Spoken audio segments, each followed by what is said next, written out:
ეს ნამდვილად კომპლექსური ტიპის სიტუაცია არის, რომელშიც ახლა ჩვენ ვიმყოფებით და შევეცდები მაინც ეს უფრო კონსტიტუციური გადმოსახედიდან ავხსნა. ჩვენ ქვეყანაში გვაქვს კონსტიტუცია, რომელიც არის ძირითადი კანონი, ხო? სამწუხაროდ გვიწევს რეალობაში ყოფნა, სადაც უნდა ავხსნათ რა მნიშვნელობა აქვს კონსტიტუციას და აქედან გამომდინარე უნდა ვისაუბროთ, იმიტომ რომ ქართული ოცნება, რომელიც თავის თავს ხელისუფლებას ეძახის, ამ ადამიანების ჯგუფს უბრალოდ არ ადარდებს ეს დოკუმენტი, რომელიც ქვეყნის ძირითადი კანონია და განსაზღვრელი არის იმის, როგორ სახელმწიფოში უნდა ვიცხოვროთ. ქართული ოცნება ფიქრობს სხვანაირად. ქართული ოცნება ამბობს, რომ ჩვენ ვიცხოვრობთ ისეთ სახელმწიფოში, როგორშიც ჩვენ გვსურს. რაც რა თქმა უნდა პრინციპულად წინააღმდეგობაში არის იმ ძირითად დებულებებთან, რომლებსაც კონსტიტუცია გვაძლევს. ჩვენ ვცხოვრობთ დემოკრატიულ სამართლებრივ სახელმწიფოში. უпростоრად უნდა ვცხოვრობდეთ დემოკრატიულ და სამართლებრივ სახელმწიფოში, მაგრამ ის რაც დღეს ამ ქვეყანაში ხდება, ეს შორს არის დემოკრატიულისგანაც და რა თქმა უნდა სამართლებრივისგანაც. აქ მოდი დავიწყოთ დემოკრატიული, საერთოდ საიდან დაიწყო აქ მთელი პრობლემა, როდესაც ჩვენ ვსაუბრობთ დემოკრატიულ სახელმწიფოზე, ხელისუფლების წყარო არის ხალხი და დაუშვებელი არის სახელმწიფო ხელისუფლების მიტაცება, მაგრამ ამ შემთხვევაში ჩვენ ვნახეთ მიტაცებული არჩევნები, რომელიც რასთან დაკავშირებითაც დასკვნა ძალიან ისეთი ვრცელი, შინაარსობრივი, დასკვნა შემოგთავაზა ეუთოდირმა, ამაზე პრინციპში ადგილობრივი სადამკვირვებლო ორგანიზაციებიც საუბრობდნენ. ჩვენ მივიღეთ სიტუაცია, რომ ხელისუფლების წყაროდ უკვე ხალხი კი აღარ გვევლინება, არამედ ერთი კონკრეტული ადამიანის ნება არის მნიშვნელოვანი და შესაბამისად ის წყვეტს, ვინ უნდა იყოს ხელისუფლებაში და თვითონ უნდა იყოს ხელისუფლებაში, ამის დათმობას არ აპირებს, მივიღეთ მიტაცებული ხელისუფლება. ერთი ადამიანის მიერ მიტაცებული ხელისუფლება, რაღაც სხვადასხვა ჯგუფის და ყველაფერს. კი, რომელიც ყველას და ყველაფერს აკონტროლებს. მაგრამ სხვადასხვა ჯგუფის ძალაუფლების გადანაწილების, ასე ვთქვათ, ცდელობა კიდევ სხვა ეტაპია სახელმწიფოს განვითარების პირიქით, უკუ განვითარების, გარჩევები დაჯგუფებებს შორის, რომლებსაც არა მარტო ძალა აქვთ, არამედ სახელმწიფო ინსტიტუტისგან მიკუთვნებულ ლობის განცდაც უნდა ქონდეთ, ხომ? წესით ეს არის რაღაცა, რა სისტემაა ეს ამას ვკითხულობ ზუსტად, რომ ხარებას დაჯგუფება, ჩვენ ვნახეთ ეს ქვემო ქართლის გუბერნატორის ფიზიკური შეურაცხყოფა, შემდგომ იმის გაქცევა, ამის დაწევა და ასე შემდგომ, მაგრამ ვნახეთ, რომ რამდენიმე თვის შემდგომაც ეს პროცესი გრძელდება, მაშინ როცა ასეთი გამოწვევები უდგას ქვეყანას წინ. ჩვენ ცალსახად უნდა ვთქვათ, რომ სამართლებრივ სახელმწიფოში აღარ ვცხოვრობთ, იმიტომ რომ ხელისუფლება ადამიანის უფლებებით, ხელისუფლების დანაწილების, ქართული ოცნება, რა თქმა უნდა, არ არის შებოჭილი არც ადამიანის უფლებებით, არც კონსტიტუციით, არც ხელისუფლების დანაწილების პრინციპით, მთელი ხელისუფლება, ასე ვთქვათ, მათ ხელში არის ჩაგდებული. ეს სამართლებრივი სახელმწიფო არ არის, აქ კითხვის ნიშანს უკვე აღარ ვსვამთ. აქ უკვე კითხვის ნიშანი ჩნდება საერთოდ იმასთან დაკავშირებით, ეს არის კი საერთოდ სახელმწიფო და სახელმწიფოს ელემენტებს კიდევ რამდენად აკმაყოფილებს ის რაშიც ახლა ჩვენ ვცხოვრობთ, ხო? რა თქმა უნდა, ეხლა ჩვენ ძალიან შორს ვართ იმ სიტუაციისგან, რაც 90-იან წლებში ამ ქვეყანაში იყო და რა თქმა უნდა, არავინ არ ისურვებს, რომ ეს განმეორდეს, მაგრამ ფაქტი არის ერთი რაღაც, რომ ეს დაჯგუფებებს შორის ბრძოლა უკვე ცენტრალური ვერტიკალური სისტემის კონტროლიდან უკვე გამოსული არის. აქამდე ხელისუფლება იყენებდა ამ დაჯგუფებებს საკუთარი მიზნებისთვის და ასეთი შემთხვევები ჩვენ ადრეს გვახსოვს, იგივე ყველაზე ისეთი თვალსაჩინო მაგალითი არის 2021 წლის 5 ივლისი, როდესაც ეს დაჯგუფებები, შეიძლება სხვა ადამიანები, ამას ძალადობრივი დაჯგუფებები ხელისუფლება, რასაც თავისი ხელით ვერ აკეთებდა და საკუთარ ამორჩეულთან ამის გამართლება ძალიან გაუჭირდებოდა, გარკვეული დაჯგუფებების ხელით აკეთებდა, კოორდინირებულად, რა თქმა უნდა და ამაში ეჭვი პრინციპში არც არავის არ ეპარება, მაგრამ მაინც არ აღიარებდა იმას, რომ თვითონ აკეთებდა. ახლაც ჩვენ ბოლო დღეების განმავლობაში ის აქციები ერთ-ერთ დამბრბევ და საზოგადოების შემაშინებელ რაზმებად სწორედ ეს დაჯგუფებების ეგრეთ წოდებული ტიტუშკები იყვნენ გამოყენებულები, გარკვეულ საკითხებთან მიმართებით, ხელისუფლების რეპრესიულ, ასე ვთქვათ, ნაბიჯებს სწორედ ეს ადამიანები უკეთებდნენ, მათ შორის ასევე პროვოცირებას, მაგრამ აქ უკვე ჩვენ გავედით არა მარტო სამართლებრივი სახელმწიფოს პრინციპებიდან და აქ უკვე სამართლებრივი სახელმწიფო აღარ მოქმედებს, იმიტომ რომ არც სახელმწიფო ინსტიტუციები მოქმედებენ აქ და ისინი ერთ ადამიანის, ასე ვთქვათ, ნებას ემსახურებენ ერთი ადამიანის ძალაუფლების შენარჩუნებას, არამედ ჩვენ უკვე ვდგამთ ნაბიჯებს, რომ შეიძლება უკვე სახელმწიფო, როგორც ასეთი, იარსებებს თუ არა, სახელმწიფო ხელისუფლების, ასე ვთქვათ, მეშვეობით განხორციელდება თუ არა ძალაუფლება, აქ უკვე ისმის კითხვა. და რატომ ისმის კითხვა? ერთი რომ მთლიანად სახელმწიფო ხელისუფლება, ხო, მთავრობის დონეზე, პრეზიდენტის დონეზე, პარლამენტის დონეზე არის სრულიად არალეგიტიმური. იმიტომ რომ არალეგიტიმური პარლამენტის, ასე ვთქვათ, პრეზიდენტი აქ მე 29 დეკემბრის შემდგომ მდგომარეობას გულისხმობ, იმიტომ რომ მათ აირჩიეს პრეზიდენტი, აირჩიეს მთავრობა, პარლამენტმა ფაქტობრივად საკუთარი უფლებამოსილება სრულიად არალეგიტიმურად გამოაცხადა, სახელმწიფო, ასე ვთქვათ, ცენტრალური აპარატის დონეზე ჩვენ ვხედავთ სრულიად არალეგიტიმურ ხელისუფლებას და ეს არალეგიტიმური ხელისუფლება თავის ძალაუფლებას ახორციელებს არა ფორმალური ინსტიტუციების საშუალებით, ავტორიტარიზმშიც კი სახელმწიფო ინსტიტუციები კონკრეტულ ავტორიტარს ემსახურებიან, ხო? აქ უკვე დაჯგუფებები შემოვიდა, რა თქმა უნდა, სამართლების სახელმწიფოს ჩარჩოდან გასულია, მაგრამ აქ უკვე ვსვამთ კითხვას, რომ ეს უკვე არის უკონტროლობისკენ გადადგმული ნაბიჯი, აქამდე თუ ავტორიტარიზმი აკონტროლებდა ამ დაჯგუფებებს საკუთარი მიზნებისთვის, ეს იყო კონტროლირებული, ასე ვთქვათ, ქაოსი, აქ უკვე უკონტროლო ქაოსისკენ დგამთ ნაბიჯს, უკონტროლო, ასე ვთქვათ, ქაოსი, ხო, ეს უკვე ანარქიისკენ გადადგმული ნაბიჯია და ამიტომ ვსვამთ უკვე კითხვას, არის კი ეს საერთოდ უკვე სახელმწიფო თუნდაც ავტორიტარული? აი ეს რაც უკვე ერთობ საშიში ზღვარიც არის ისეთ მოწყვლად ქვეყანაში, რომლის 20%-იც ოკუპირებულია და სადაც რუსული სპეცსამსახურების ინფილტრაცია საკმაოდ მაღალია. თუ ვივარავიცით კონკრეტული ფაქტები დასავლეთში მათი მცდელობების შესახებ, როგორ ჩაენერგათ ეს და თავის გავლენები გაევრცელებინათ, წარმოგვიდგენია საქართველოში რა ხარისხით არის ეს, რამდენად მაღალია ეს ხარისხი რუსული გავლენის ინფილტრაციის და შესაბამისად ამ პირობებში ასეთი რისკები აჩენს თუ არა კიდევ უფრო დიდ რისკს, როცა არაფორმალური მმართველის ქვეშ მყოფ, ასე ვთქვათ, არასახელმწიფო ინსტიტუცია ადამიანებს აქვს თავიანთი დაჯგუფებები და უკვე გადაწყვეტილებას მხოლოდ არაფორმალისგან კი არა, თვითონაც იძლევიან და ქვედონეებზე საკუთარ გადაწყვეტილებებსაც ავრცელებენ. აქ ეს რისკი რა თქმა უნდა არსებობს და ეს რისკი ფაქტობრივად დღითიდღე იზრდება, იმიტომ რომ ადრე აქამდე თუ მაგალითად რაღაც ჭორების დონეზე იყო ამ რაღაც დაპირისპირებაზე საუბარი, ეს დაპირისპირება უკვე ფაქტობრივად, თითოეული ჩვენგანი ჩვენი თვალით ხედავთ ამ ყველაფერს, ხო? თუმცა აქ მეორე განზომილებაც უნდა დავინახოთ ამის აუცილებლად, რომ ბიძინა ივანიშვილმა ყველაფერი გააკეთა იმის საჩვენებლად, რომ სახელმწიფო ინსტიტუციები არიან მის ხელში და ფაქტობრივად ბოდიში და გაუპატიურებულ მდგომარეობაში არიან ეს ინსტიტუციები. რას გულისხმობთ აქ? პოლიცია, სასამართლო, აქ რა თქმა უნდა, საერთო სასამართლოებსაც გულისხმობთ, საკონსტიტუციოსაც, ყველაფერი გააკეთა იმის საჩვენებლად, რომ ეს ინსტიტუციები არის მისი კონტროლის ქვეშ და ყველაფერი გააკეთა იმის საჩვენებლად, რომ ეს ორგანოები ვერავის ვერ დაეხმარებიან და ვერავის უფლებას ვერ დაიცავენ. ისინი ერთადერთი იცავენ ამ კონკრეტული ადამიანის ინტერესს. რეალურად ჩვენ მივიღეთ მდგომარეობა, სადაც საზოგადოებამ ინსტიტუციების მიმართ ნდობა დაკარგა. სასამართლო, რომელიც თავარი ჩვენი უფლების დამცველი უნდა იყოს, პროკურატურა, პოლიცია, მარცაჯულების სისტემა, ხო? მარცაჯულების სისტემა საზოგადოებას კი არ ემსახურება, არამედ ერთი კონკრეტული ადამიანის ინტერესების გამართლებას ემსახურება და ერთი ადამიანის ინტერესების მსახურებისთვის არის რეალურად დღეს უკვე ამ ქვეყანაში.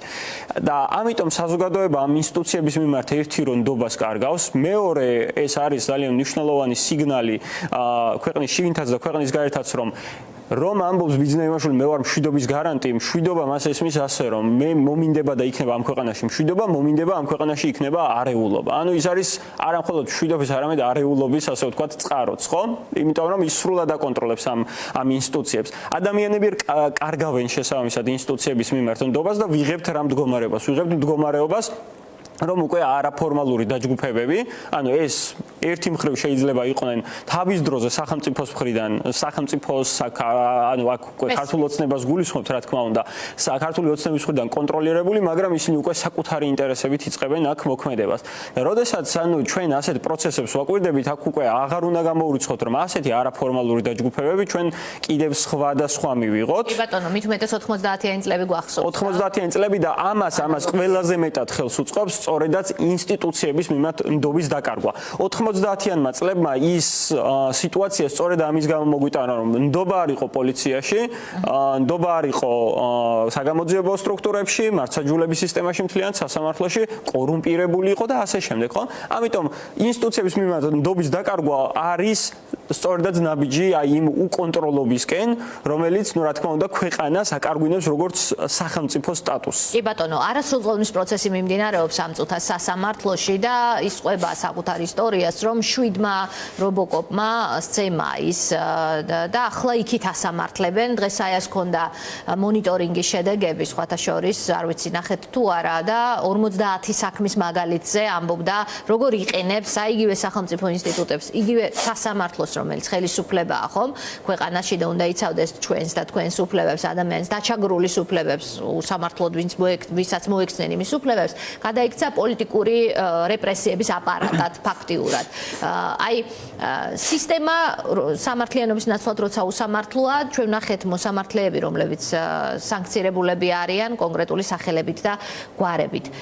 რამდენად აქვს ამ სისტემას დარჩენილი რესურსი შიგნით, რომ არ ჩაყვეს ყველა მოსამართლე აი ამ სისტემას. ჩვენ ნახოთ შორის ერთი მაგალითი სასამართლოს შემთხვევაში, როცა გაჟონვის ექსპერიმენტი ჩაატარეს და მოსამართლემ მიიღო სამართლიანი გადაწყვეტილება, რაც ყველამ ნახეთ. ხო, მაგრამ ეს იყო გამონაკლისი. კი, სამწუხაროდ სასამართლო სისტემა არის ახლა აი ეს სწორედ გამონაკლისი მოსამართლეების იმედად, ეს მხოლოდ ერთი მოსამართლე არ არის, მე ვიტყოდი რომ ბევრად მეტი მოსამართლე არის, მაგრამ აქ რა სიტუაცია არის, ეს სურათი სწორად რომ დავინახოთ იგივე აი სამართალდარღვევების მაგალითზე, სახელმწიფო, ასე ვთქვათ, სახელმწიფო რეპრესიის, ასე ვთქვათ, მექანიზმად ახლა კი არ იქცა სასამართლო დიდი ხანია სახელმწიფო რეპრესიის მექანიზმად არის ქცეული. მეტი პოლიტიკური დავალება მოვიდა. მეტი დავალება მოვიდა, კი, მეტი ანუ ეს სრულ სურათში კი ბევრ ადამიანს შეეხო სრულ სურათში დავინახეთ ანუ აქამდე თუ მაგალითად იყო ხოლმე საუბარი და აი ასე ამართლებდა ქართული ოცნება თავს რომ კი მაგრამ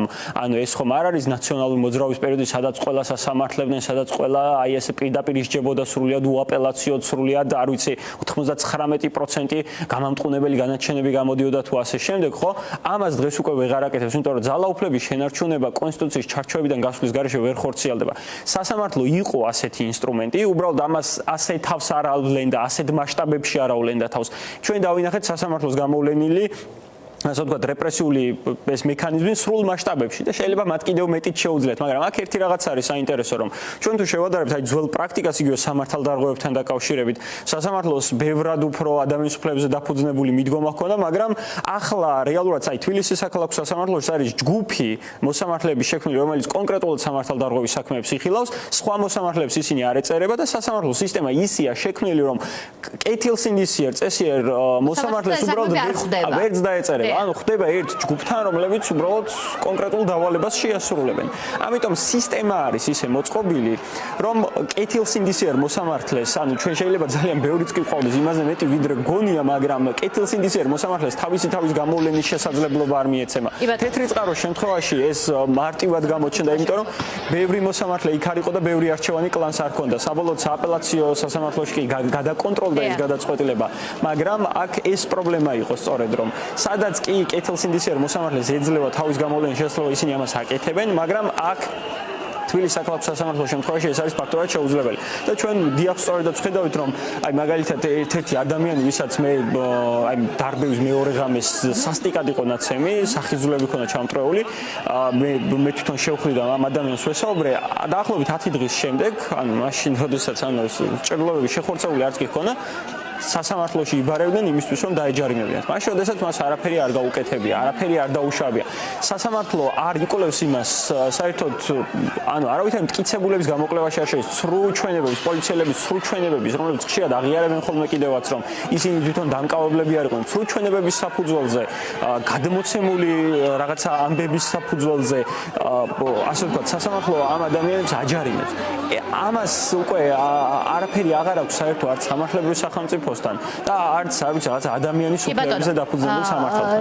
აქ უნდა კითხოთ, არის ასეთი ვარაუდი, რომ ეს ადამიანები მაინც ვერ აცდებიან პასუხისმგებლობას მაგალითად საუბარია საერთაშორისო სისხლის სამართლის სასამართლოებში ჩივილთან დაკავშირებით, იმიტომ რომ ბევრმა დააკვალიფიცირა, მათ შორის სახალხო დამცველმაც სახსენა ეს სიტყვა თავიდანვე, თუ გახსოვთ, რომ აქ იყო წამების ელემენტები. აი თქვენ ბევრი ადამიანი ნახეთ ნაცემი, ბევრი ადამიანსაც ჩვენ ნახულობთ ტელეეთერებით, ვესაუბრებით ამ ადამიანებს, იდენ სცენები, რომელსაც ისინი აღწერენ, წამების კვალიფიკაციის არის თუ არა და რამდენად აქვს ხანდაზმულობა ასეთ დანაშაულს, რამდენად არის შანსი, რომ საერთაშორისო ტრიბუნალებზე ამ კონკრეტულმა ადამიანებმა აგონ პასუხი. აქ ორი მიმართულება უნდა დავინახოთ. ინტენსივობამ უკვე გადააჭარბა არაადამიანური მოპყრობის, ასე ვთქვათ, ქმედებას. ეს არის უკვე წამებად შეგვიძლია ცალსახად დავაკვალიფიციროთ იმის, რასაც, ასე ვთქვათ, სამართალდამცველი სისტემურად ჩადიან. რასაც ისინი სისტემურად ჩადიან. კი, ეს არის, რა თქმა უნდა, წამების კვალიფიკაცია მას თავისთავად უნდა მიეცეს. მას ხანდაზმულობის ვადა არც ჩვენი კანონმდებლობით, არც საერთაშორისო კანონმდებლობით ამას ხანდაზმულობა არ გააჩნია, მაგრამ აქ მეორე საკითხი არის ასევე საინტერესო. ერთი არის წამების კვალიფიკაცია და ეს იყო აწყობილი სისტემა, რომელიც ემსახურებოდა ადამიანების წამებას. და ემსახურებოდა სწორედაც ადამიანების დასჭით წამებით რეპრესიული მექანიზმების განხორციელებას. და ეს ნაწამები ადამიანები ერთსა და იმავე სცენარებს ყვებოდნენ, როგორ აწამებდნენ, როგორ სცემდნენ ფიზიკურად, როგორ უსწორდებოდნენ. ერთსა და იმავეს, ანუ განსხვავებული გარემოებები არ იყო ფაქტობრივად ამ ადამიანებთან მიმართებით. მაგრამ აქ მეორე მიმართულება უნდა დავინახოთ. როდესაც საუბარი არის სისხლის სამართლის საერთაშორისო სასამართლოსთან მიმართებით, მას უნივერსალური იურისდიქცია გააჩნია და აქ სწორედ ჩვენ ვსაუბრობთ ადამიანურობის წინააღმდეგ ჩადენილ დანაშაულზე. ანუ ეს უბრალოდ წამების ფაქტი კი არ იყო, ეს არის უკვე სისტემა, რომელიც უზრუნველყოფს ანუ წამების, ასე ვთქვათ, მექანიზმის შექმნას და მექანიზმის შექმნით უკვე ეს თავისი სისტემურობით, თავისი ინტენსიურობით აღწევს ადამიანურობის წინააღმდეგ ჩადენილ დანაშაულს, სადაც უკვე საერთაშორისო ინსტიტუციებს აქვთ ჩვენი ქვეყნის, ასე ვთქვათ, ჩვენს მოქალაქეებთან მიმართებით იურისდიქცია. იმიტომ, რომ აი ასე სისტემურად დღეების განმავლობაში სხვადასხვა მექანიზმების გამოყენებით ეს არ მხოლოდ წამებაზე უნდა ვსაუბრობდეთ ჩვენ უკანონოდ საპოლიციო საშუალებების გამოყენებაზე ასევე იგივე ცრემლსადენი გაზი სხვადასხვა აკრძალული ხერხებით აქციების დარბევის ცდელობა წამება ფიზიკური ანგარიშის სწორება უკანონო დაკავებები ანუ ეს ერთიანობაში სწორედაც ადამიანურობის წინააღმდეგ ჩადენილი დანაშაულის ასე ვთქვათ კვალიფიკაციას გვაძლევს და ერთ შემთხვევით ვისარგებლებდი და მე მაყურებელს ვინც ჩვენ გვიყურებს ვეტყოდი იმას რომ არასამთავრობო ორგანიზაციები აგროვებენ მტკიცებულებებს საერთაშორისო ტრიბუნალისთვის მისამართად და თუ თქვენ ასეთი ფაქტები გაქვთ მტკიცებულებები სრულად ანონიმურად შეგიძლიათ მათ მიაწოდოთ მათ ვებგვერდებზე შეგიძლიათ ეს ინფორმაცია ნახოთ ახალგაზრდა იურისტთა ასოციაცია მაგალითად ამას აკეთებს ასევე სხვა ჩვენი კოლეგა ასე ვთქვათ კოლეგა არასამთავრობო ორგანიზაციები ამას აკეთებენ შეგიძლიათ ნახოთ გაეცნოთ ამ ინფორმაციას მიაწოდოთ ეს იქნება ძალიან კარგი თუ თქვენ ამ ინფორმაციას მათ გაუზიარებთ